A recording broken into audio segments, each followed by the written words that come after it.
Sekarang ini ramai banget orang bilang pemerintah ngizinin gagal bayar di 50 pinjaman online resmi dari OJK. Kebanyakan yang ngomong kayak gitu tuh di medsos, tapi sebenarnya info itu nggak sepenuhnya benar.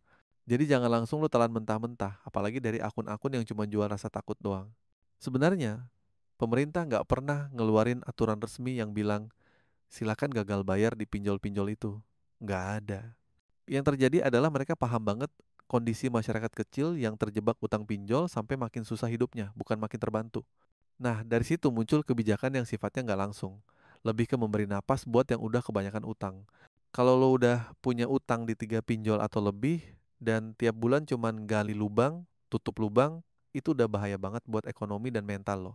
Pemerintah sadar hal ini, makanya lebih baik stop dulu siklus itu daripada hidup lo makin kacau. Ini bukan berarti pemerintah bilang, ayo gagal bayar bebas, tapi mereka ngasih ruang supaya masyarakat sadar. Kalau sudah terjebak utang berat, jangan tambah lagi utangnya. Salah satu poin penting dari kebijakan ini adalah pinjol legal, dilarang ngasih pinjaman baru ke orang yang punya utang di 3 pinjol ke atas. Ini supaya arus utang konsumtif yang bikin orang makin jatuh itu bisa ditekan. Pemerintah pengen masyarakat punya keuangan yang stabil, bukan hidup dari utang ke utang. Tapi realitanya, banyak yang masih takut gagal bayar karena takut dikejar debt collector, takut diteror, bahkan takut didatengin ke rumah. Padahal solusinya gampang banget. Ganti nomor HP, ganti email, reset HP, ganti WhatsApp, dan masalahnya bisa beres. Debt collector juga manusia. Mereka nggak bakal buang waktu terus-terusan ngejar orang yang utangnya kecil. Selain itu makin banyak pinjol legal yang sekarang nggak pakai debt collector lapangan. Jadi sebenarnya lo punya kesempatan buat berhenti. Lo tinggal pilih mau terus dikejar utang yang nggak ada habisnya atau mulai bangkit pelan-pelan. Kalau lo udah nggak sanggup bayar, ya udah stop aja. Jangan tambah utang buat nutupin utang lama.